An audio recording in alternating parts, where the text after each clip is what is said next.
Hey dreamers, Bryce here from Midnight Notion, singer-songwriter, musician, and a big fan of Metallica, but I have no idea what my favorite Metallica song is.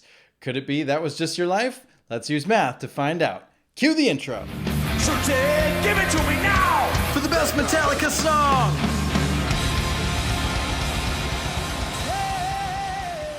That Was Just Your Life, track number 1 from Death Magnetic. We're finally here. We made it. I'm wearing the shirt. I'm happy to be here. This has always been one of my favorite records. And I know there's been some kind of, some of the fans really love it. Some of the fans really hate it. There's a lot of talk about the mix being bad. So just for those of you out there who really care about the mix, I'm using the one from YouTube Music. So whatever version they have up on YouTube Music, that's the one that I'm using. There might be some, if we hear some hiccups along the way, it's probably an internet connection thing, but I digress. We're not talking about the mix of the song, we're talking about the song itself. I'm going to listen to it, I'm going to stop it anytime I hear something interesting, not because of copyright, but because I want to overanalyze this thing to death, Magnetic, and then I'm going to grade it using the following criteria: composition, memorability, emotional response, instrumentation, and lyrics. Each category is a scale of 0 to 4, with a grand total of 20 possible points.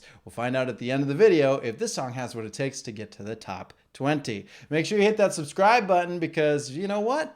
It's just a nice thing to do. It's a really kind thing to do. And I'm sure you're a kind person, so you know what you gotta do. Let's listen to the song. And the premiere of Robert Trujillo on bass. Start with a heartbeat, on beat, and 1, and 3, and 3, and 1, and 3, and 1. Kirk and Rob. There's Kirk.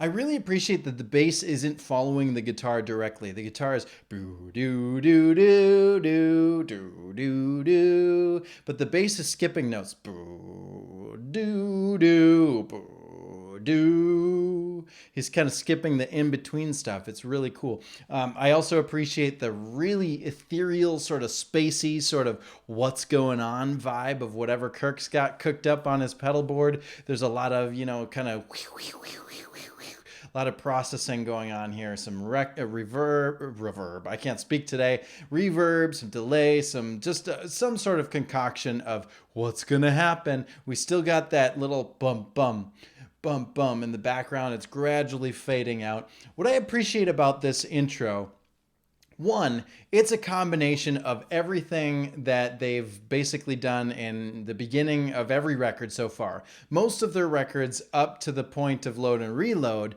had sort of a fade in. They usually started with like a clean guitar riff, or maybe the reverse guitar riff from Justice, or maybe it was the acoustic intro, or they all have sort of a soft beginning, and then we're here, right? And so this has a mixture of that. We have the soft building, and then we talk about Load and Reload. They had or give me fuel, give me fire. They both just started with a bang. This both starts as a cool intro and with a bang, somehow all in one. I guess this is more like probably the Black Album. This is more like an Enter Sandman type opening, but it still has that slow build, and I like that. If you're setting the stage for a performance, this is a great way to do it. This is a great first song. So I can kind of understand why they don't play it much anymore, because they kind of drop out that intro. When they were touring for this record, they actually used this intro as they played it back by tape. So you'd go Ecstasy of Gold, and then a recording of this intro. And I thought that was kind of a bummer to go from recording to recording. I wish they would have played it live, but I get the idea of just starting with so that's cool. The second thing that's happening here that probably nobody noticed is that there's tempo changes. If you put this into a DAW, digital audio workstation, and you try to figure out the tempo of the song, you're not going to get a consistent beat,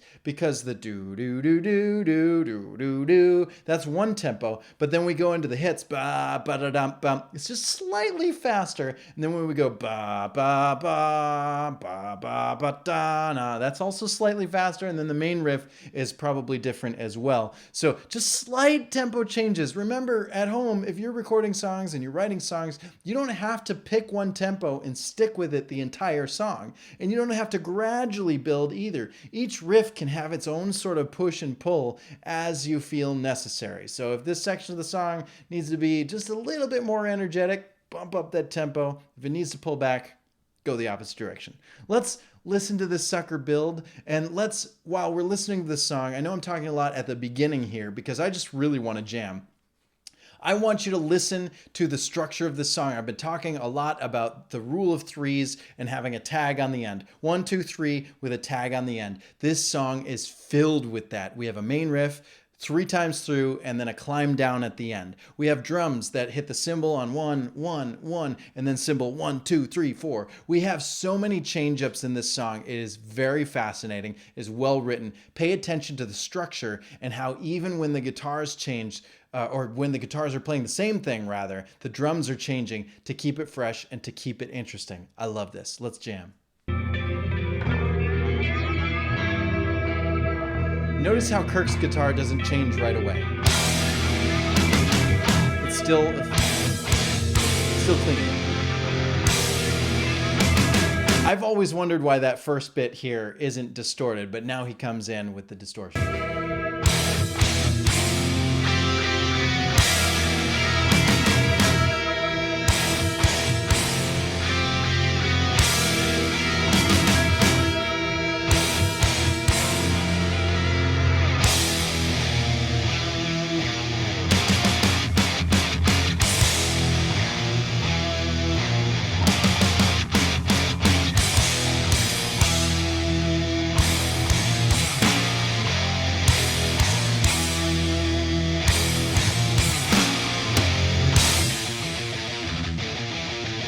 Get your head banging.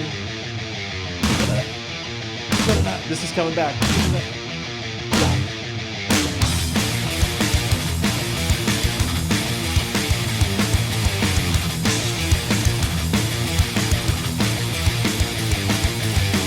This is one of the best riffs they've written since probably Justice. Actually, yeah, maybe even Master of Puppets. I mean, they're going so fast. They're chugging. They're doing the downbeats. It's all really, really fast. They got a quick and then they got a quick movement between it's A sharp, E, A sharp, A sharp.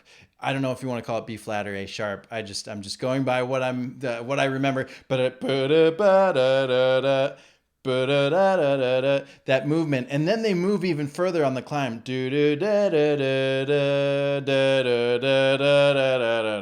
It's all over the place. It's really cool, really fast. If anybody is listening to this and going like, oh, it's not like the old Metallica, what the hell Metallica are you even listening to? Nothing has sounded like this for ages. I mean, come on. 1988 was Injustice for All. They had some kind of fast songs on Black Album, but really Black Album was kind of their change to more of that medium tempo, and they had some slow songs. And then Load and Reload, you all came through that. That was really dirgy and just really slow. And then Saint Anger was just boing, boing, boing, boing the whole time. Nothing has sounded more like Metallica since 1988. So I'm just saying, for all you purists out there, Metallica, they're not the same anymore. This is freaking this should be what you've been looking for, because for me, this is spectacular.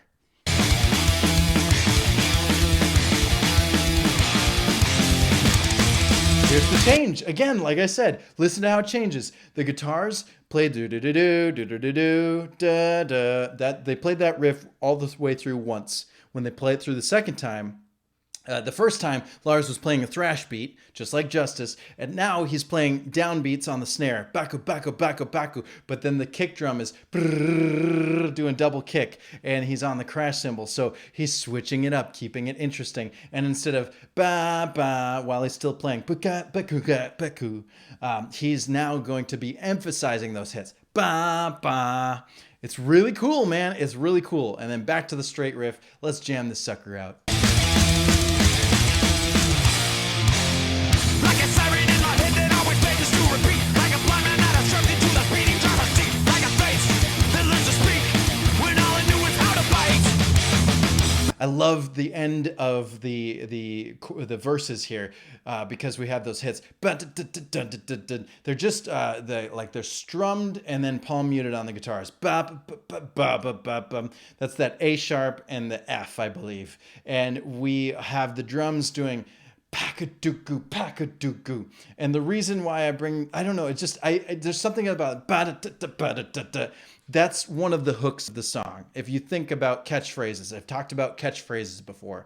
Treat this like a catchphrase and listen for it. Pakatutu kakukuku. You write that out. Pakutuku takutuku. Pakutaku. That's right. Paco taco. There you go.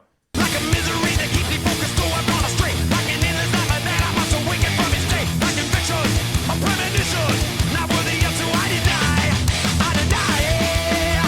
And it goes right into this thrash riff so nicely because pakutuku, pakutuku, pakutuku, pakutuku. You see how it mixes? I know that if you're just listening and you're not watching, you didn't see what I did. But the thrash beat is puka, puka. All right. So then if you're going puka, ka, ka, you're just switching one of the snare hits for the kick drum. Puka, taka, puta, puta. It's the same rhythm. It's just a different part of the kick or different part of the kit. Yeah, there you go. That's accurate. I just love it, man. I blind my eyes and try and force it all into place. I stitch them up, see not my fall from grace. Okay, the cool thing about this riff is we have the drums doing what could have been a halftime feel, right? Straight is boom cha, thrash is boota boota boota. You could call it double time, and halftime would be boom cha, boom cha. But he's doing a kick drum on all beats. So we have a boom, boom, cat, boom, boom, boom, cat, boom, boom, boom, cat, boom. He's riding on the hi-hat as well. But what he's doing to keep this even more interesting is he's hitting the china on the offbeats. Boom, ka, ta, ka, boom, ka, ta, ka. And having that, it's kind of like a disco or a dance beat. Stats, stats. Boots and cats and boots and cats. It's the boots and cats riff. Boom, stats, boom, stats. But with that china, it's got like a thicker. And when you have the guitars playing, they're like stopping on those. I don't know how to emphasize it with my voice. And I'm not going to sit here and transcribe the whole song out, but really listen how the drums and guitars are offsetting each other. Again, real estate. If you look at the song as one bar, and you divide up the bar, and where are the drums landing and where is the guitar landing, they're sharing the space. The guitars are doing offbeats on like the 16th notes. 1E and a 1E E, or I guess it's a 1E E something like that. 1E E. It's hard to count out loud. And the drums are doing it 1 and 2 and 3 and 4 and. So they're playing well together. It's really cool. Listen to it. Oh, the other thing is about how to play that, because typically a lot of drummers put the china like right over here, and Lars has had his china over there for a long time. But he used to have a ride right next to him on the kick drum here. He switched that ride out at this point for a china cymbal. So he's riding on the hi-hat with his right hand, and he's hitting the snare with his left hand, and then he's reaching under his arm to hit that china. Boom, right? And so he's doing all that movement with his left hand. If I was drumming this song, I would ride on the hi-hat with my left hand, and I would use my right hand to boom, that's how I would do it. Lars is not an ambidextrous drummer. I don't think I've ever seen him riding on an instrument with his left hand. He's almost exclusively using the snare that way. So I've actually seen a video of him playing boom. He might actually use a cymbal next to him instead of the china. When they play live, he's always going to play a different fill or do something a little bit slightly different. So he might end up playing live, boom, or he might just forget the hi-hat and just switch, boom, that's something, I guess. But it's just a really interesting movement. So pay attention. I blind my eyes, I hide a feeling passing me by. I open just in time to say goodbye. Almost like your life, almost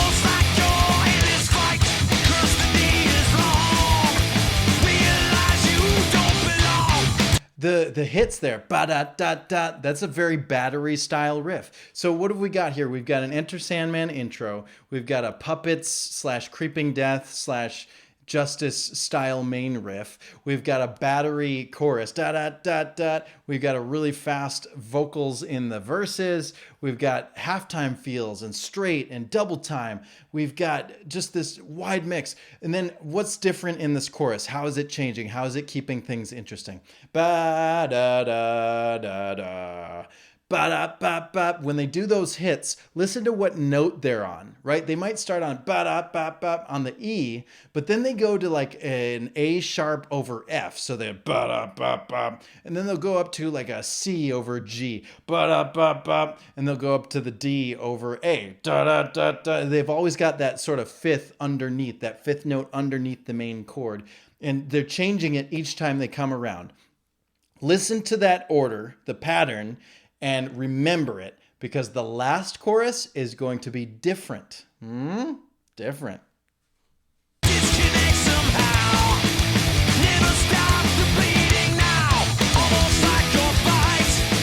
And there it went.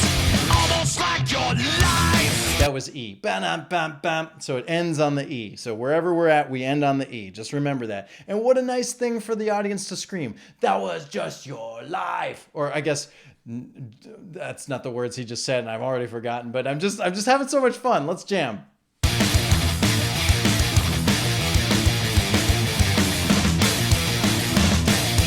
Right?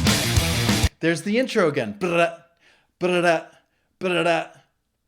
It's just like the intro, but now it's part of a drum beat. They're keeping it fresh, right? Straight fills. Lars is switching it up every time to keep it interesting. This is wonderful. All right, keep going.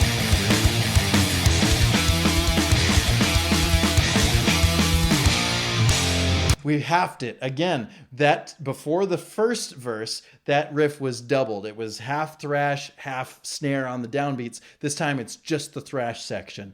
Amazing. Like a wound that keeps on bleeding to remind me not to blink. Like a raging river drowning when I only need a drink. Like a poison that I swallow, but I want the world to die.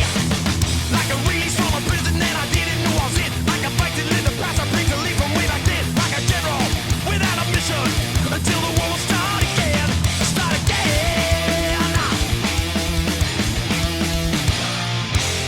I blind my eyes and try and force it all into place. I stitch them up, see not my fall from grace. I blind my eyes, I hide and feel it passing me by. I open just in time to say goodbye. Almost like your life, almost like your endless fight. That's the low E. Ba-da-ba-ba. First the day is long, realize you don't belong. I don't know which one that is. E, C. And that's the C over G. So this is the C power chord, but they add the low G to keep it thick. It's just the fifth doubled lower, but C over G. And then the third time through.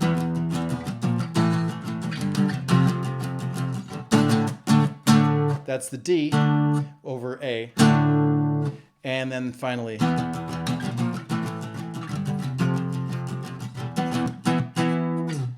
And then they got a nice little dueling solo-y section. Let's listen. Disconnect somehow. Never stop the bleeding now. Almost like your fight. And there it went. Almost like your life. I love this section, okay? I want you to listen to the build, the way that it climbs from nothing. So far, everybody does that. And then just James. Da-da-da-da-da-da-da. Da-da-da-da-da-da. All right, so those last notes are just slightly different. The first one, duh. The last one, duh. I don't know if I'm hitting the right one, but it's just James. What is Kirk doing? Dun, dun, dun, dun, dun, dun, dun. All right, that's also what Rob is doing. Once they're both dueling and they're both da da da da da da da, there's still one guitar that's da da da. And that guitar would not be able to, like, neither of them would be able to play that and the riff at the same time. That's only there for the recording, and I want to remind you all that that's okay. When I first started recording, I was already 18 by the time I recorded my first record with my high school band Rascality. I don't think you can find it on the internet anywhere, but a couple of the songs did end up on my archives 1 through 10. So anyway, when we were recording, I was just like insistent on I do not record anything that I can't play live. I even told the producer, like, we're going to play it all the way through, and I'm going to just click from clean to distorted like I would live, so the switch would be there. I didn't want to fake anything. I thought that it was bad to be fake, low. Like, I just don't understand that mindset anymore. I've grown to appreciate the idea of layering. You play parts just to give a thickness and sound for listening, and then you recognize that when you play live, you're going to have to just pick one of those parts, and that is okay. There's nothing wrong with that. Rob is on the bass now. He can hold his own on the low end. Maybe there's people in the audience that are going, hey, wait a second, this feels a little bit different than the record.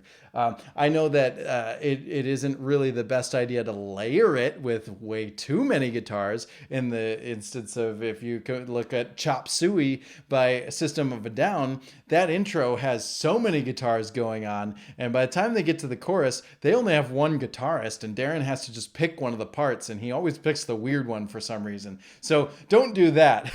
But you're going to disappoint some people. You're going to have to hire a second guitarist. But as far as Metallica is concerned, this build is perfectly fine.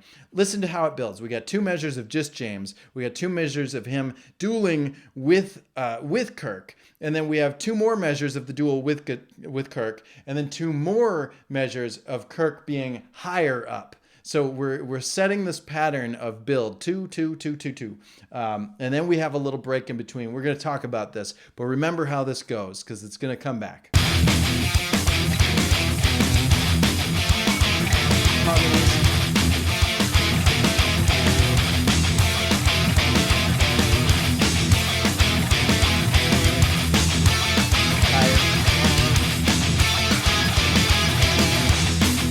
Break. Even that break, they're just holding out on the E. But what did the drums do? Cymbal 2, 3, 4, cymbal 2, 3, 4, cymbal 2, 3, 4, cymbal, cymbal, cymbal, cymbal. Right? Again, 3 and a tag on the end. It's really, really helpful. In songwriting, it's all over the place. You can listen to almost any genre of music and find the same thing.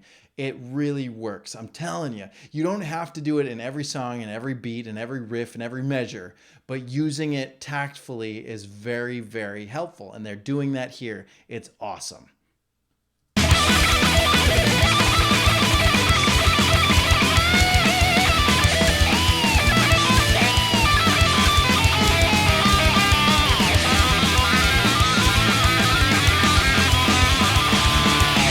Okay, who can tell me what's different? They're playing the chorus. They're playing the chorus, but instead of the ba-da-ba-ba, the battery hits, right? Ba-da-ba-ba, they're omitting those hits and just playing it straight. And so Lars, he's hitting the crash on the 1, but then when they get to that 4th bar, there's no crash there. It could be copy-pasted because they maybe made that decision later on, or they just decided they didn't want to have a crash on that last note, whatever. But they're still going down to the E, and then they're still going to the C, and then the D, and then back to the E. But they don't have those hits. Why? Because if they copy pasted the chorus riff and just played a solo over it, Kirk would have to, every time it comes around, he'd have to do like he'd have to emphasize those hits somehow. Otherwise, it would just feel weird. If he was just playing whatever he's playing now and the hits were going on in the background, we'd all be confused. So by taking those hits out, it allows him to freely solo and come up with whatever the heck he wants to play, which is all kinds of, which is really fun. But we wouldn't get that fun if those hits were still there. Songwriting, man, each section needs to build upon itself. When you write a song that can't be copy pasted, you're going to win me over every time. Well, almost every time.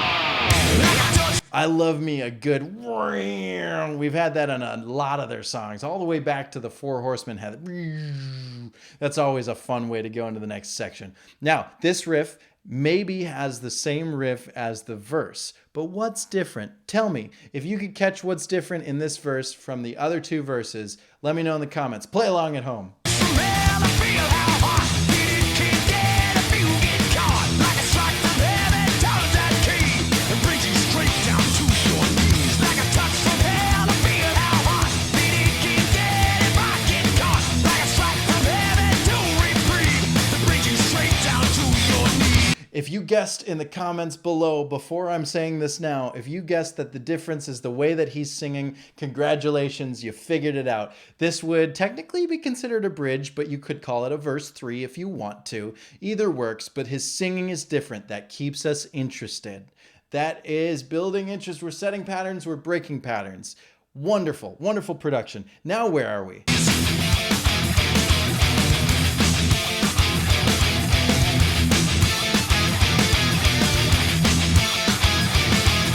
Same build-up, but instead of 8 bars, 2 with James, 2 with dual, 2 with dual, and 2 with the high dual, now we have 4 bars, 2 with the dual, and 2 with the high dual. And now we have the break again. 2, 3. And those crashes, that leads us right into the thrash riff perfectly. Now, I think you could argue that we don't have to go back into this riff. We could just go into the final chorus here. But I do like a good dueling solo, so we're going to build to a dueling solo. But listen to the difference. Listen to what they're doing in this solo. What changes in the song? What builds upon itself? What builds on what we've already heard, and what's new? Listen.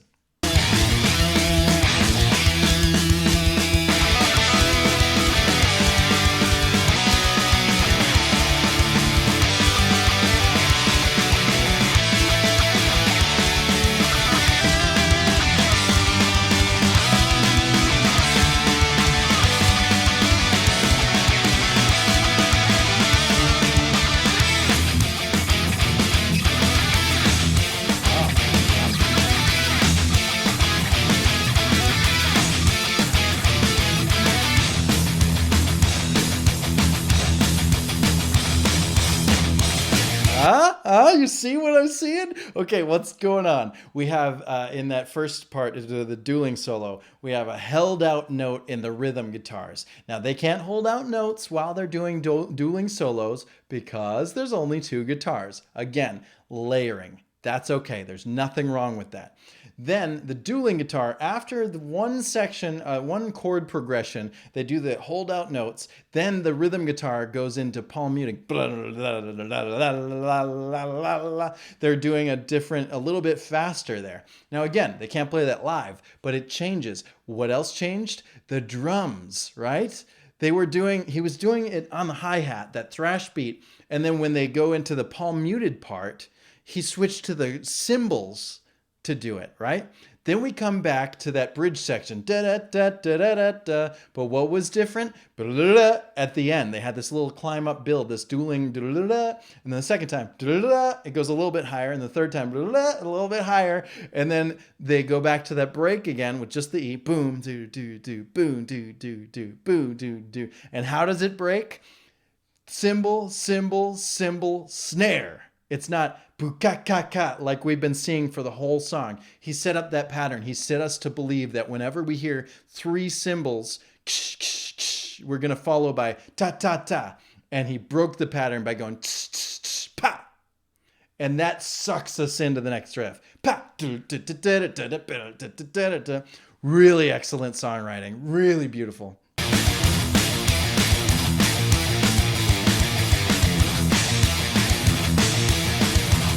There it is. Almost like your life, almost like your endless fight. Curse the day is long. Realize you don't belong. That's the difference, right? Okay, first off, we have the drums now. Instead of the thrash beat, we are on cymbals and the snare is on every beat. 1, 2, 3, 4, 1, 2. And he's double kicking all the way. Brrr. And we climbed down, we did the pattern. The first time through, we went on E, just like we always have been, but there's no hits there anymore. Now we're just playing it all through. This is really good, aggressive playing. All right, final chorus is bigger than the other choruses. Second time through, instead of going up to the C over G, we're now at A sharp over F. So different note choice. We're gonna go up to the C over G, and then we're gonna end it on the D, instead of ending it on the E, where we always end it, right? Again, changing up the ending, but listen to how it changes. It sounds different. Disconnect somehow. Never stop the bleeding now. Almost like your fight. And there it went. Almost like your life. That was just your life. And there we go. We end it with a psh, psh, psh, da, da, da, da.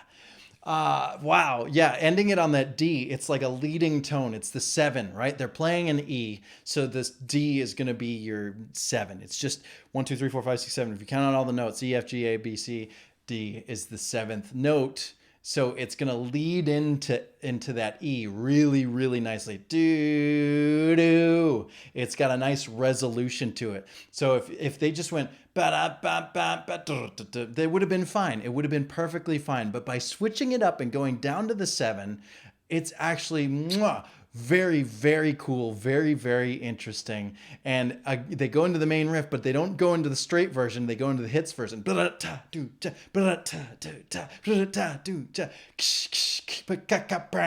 And then Kirk's nice little at the end. What a great way to start a record. I'm really happy. There's a lot of stuff to love about this song. Let's give this song some points. Here we go. Whoosh. Composition. I really like what's happening in the song. It has everything I'm looking for. I went back and forth on this one on how to score it because I think that you could maybe argue that second solo, the dueling solo, maybe that doesn't have to be in the song, right? It feels like that solo was a good and it had a nice pew, and then we come down to a verse. Maybe we didn't need to move into another, another solo, but it is a fun solo and it's interesting and it's new. It keeps it fresh. It keeps it interesting. That's what I'm looking for in a song. This song has a nice slow build, really kind of setting the tone, like, woo, looking around. We have a really cool catchy main riff. We've got a really interesting verse with a lot of words. It's like impressive to listen to. We've got a pre-chorus. We've got a chorus. We go back to verse 1 or verse 2. But the section before the verse is shorter than it was before. We go from verse 2 into a pre-chorus into a chorus. We have a cool bridge section. That builds up, that 4-bar, that 8-bar section rather, that builds, and we get a harmony, and we get a higher harmony. We get a solo with the wah. We get a bridge verse, which is really just another verse, but it's sang differently. It's new and interesting. Again, we get that bridge part again, but now shortened. We get a dueling guitar solo, and then we get the bridge section again, but with a new thing. We get all these little break parts. We have the all throughout the song as a nice little hook, but then it changes and it brings us back into that main riff. We have the hit version of the riff. We have the straight version of the riff. We've got thrash versions. We got downbeat versions. We got so much going in this song. In 7 minutes, none of your audience should ever be bored. And not at one point in this song was I thinking, you know what, I'm done. I'm not checked out. I had fun. Each new turn had me going, oh, that's different. Oh, that's different. And even the final chorus is completely different than the other chorus. Nothing in this really feels copy-pasted. There could be some things copy-pasted, but it's so new and fresh and awesome. This is the best thing they've done since the Black Album. Maybe, I guess there's a couple of songs on Load and Reload that are pretty good, but this is fantastic composition. Yes, verse, chorus, bridge, chorus. But it has all the elements I'm looking for in a well-produced song. All the tags at the end and the changes and the new unique takes on the same riff. It's beautiful. I love this song. Please play it live more often. Please and thank you. Thank you so much. Composition, it's a 4. Memorability. I think the song sort of suffers lyrically because there's so many words. It's hard to really remember what they're saying. Like a da da da da da da da da da da da da. Even in 2009 or 10, when I saw them live in Minneapolis, they were touring on this record and they opened the show with this song. And James got the second verse wrong. He like screwed up some of the vocals and some of the lyrics. He did that exact thing. And so I can see why that would happen because it is a lot to remember. So there isn't really that really easy grasp onto simple part. But that was, or almost like your life is only 4 words. So the tag at the end of the chorus, and they have a stop. So they make it clear, this is what we want you to say. So if they played this live, bah, you would be able to sing along to it at least by the second or third chorus. So there is a little bit of that. What boosts the memorability of this song is the main riff, super catchy. What boosts it is that middle, that bridge riff. And I think it's a memorable song. I don't know what else to say. I think that, well, maybe I'm biased because I have it memorized, because I've played it, because I've actually recorded my own version of it before. I haven't released it, but I have played this all the way through, and I think it's really interesting. So maybe I'm biased, but I think it's pretty memorable. So this one gets a 3. Emotional response. Have you seen the video you're watching right now? Have you seen my face? Let's take a good, hard, long think. Emotional response, 4. Instrumentation. I think they're doing really well. There's a lot to be celebrated. Again, playing really fast, switching it up around every corner. Drums going from thrash to straight to downbeats to straight again, and going back and forth between them, switching between the hi-hat and the cymbals, doing the offbeats on the chinas. That's really cool. The guitars, they're playing super fast. Even Rob Trujillo has made his grand debut on this song, and he plays with his fingers. Can you imagine playing this friggin' song with your fingers? Like I can't even do that fast. I need my wrist to do it. I can't even play the song with my wrist. The song is so fast and so hard, and there's so much to love. Dueling solos, changing riffs, changing like the key of the chorus in the last chorus, changing the tag part. I don't know, man. I can't give them any knocks on this song. It's a perfect score. Instrumentation, 4.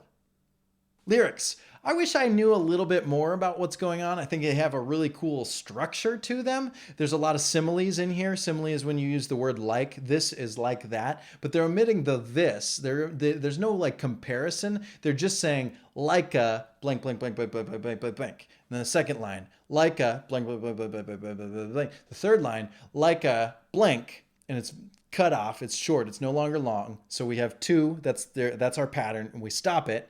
And then we do a short. So like a general, without a mission, until the war start again. So the final line is a little bit longer, but the first 2 lines are super long. The third line is 2 short bits, and then the fourth line is just a slightly longer answer to the third line. Really cool structure for a song. We got pre-chorus and chorus. They're pretty normal. The third verse, pretty normal. So nothing out of the norm there. What is this song about? I think if I dig in, it seems to me like somebody is trying to say goodbye to their past, anything wrong in their past, addictions, wrongdoings, anybody they're trying not to be involved with anymore. They're trying to say goodbye, but it keeps haunting them, right? They try to blind my eyes and try to force it all into a place. I stitch them up. See not my fall from you. I don't want to look as I'm falling from grace. But as you cover your eyes and then you open it just in time to say goodbye, because it's just like, there it is. You try to push it all out. No. I'm not bad anymore. I've started anew. I've got a new life now. And then you open it up and, oh God, there's the trauma coming right back. Trauma is a tricky thing, and we know for a fact that James has suffered a lot of trauma in his life. Father leaving, mother dying early. He's out in the world new and fresh and not really being prepared for it. I don't know, is he divorced and then remarried? I don't recall his love life, but I know he has kids, and that's always a little bit difficult for everybody. And then we've got his addiction to alcohol, and we don't know what other addictions he may have, but he's really struggled a lot in his life, and he's trying to get over it. We know that after St. Anger, he came clean, but he's still having that trauma coming back and haunting him. And it just, this kind of contemplating what is life and what is death. And I think this whole record is really grappling with that sort of, with just being human. Life is weird, man. So I'd like to know a little bit more, but I like the structure. So it's a pretty cool song. Overall, I'm giving this one lyrically a 3. And so that was Just Your Life. Gets a grand total of 18 points. You know it's enough. Let's see where it ends up on the board. Tied in 12th place with Blackened. Oh my goodness. But when I said this sounds like Justice, was I wrong? It looks like it meets the same criteria as Justice, because Blackened and That Was Just Your Life, they're both opening songs. They're both fast riffs. They both have thrash parts and straight parts. Life doesn't have any tempo or a time signature changes, but oh man, they are both really great songs. So there you go. Damage Inc. has now officially dropped off the top 20, and the Unnamed Feeling is now on the chopping block. So now it's your turn. Using my criteria in the comments below, tell me what score you would give this song. Also, because we're coming close on the end, we've only got this record, Beyond Magnetic, and then Hardwired. So I have to figure out what to do next. There's ties on the board, so you got to tell me what to do with the ties. And then you also got to tell me, what do you want to see after I'm done with Metallica? Should I go on to another metal band, a different, maybe a classic rock band? Should I explore another genre? I've been interested in getting into maybe some rap stuff. Or should I explore some pop? I want you to give me some suggestions for what to do next. Make sure you check out my band. Midnight Notion is available all over the internet. I would really, really appreciate the streams. And of course, smash that subscribe button, because tomorrow is the end of the line. But I mean, we're not going to stop. We're just going to listen to the end of the line. I'll see you there. Thanks for watching.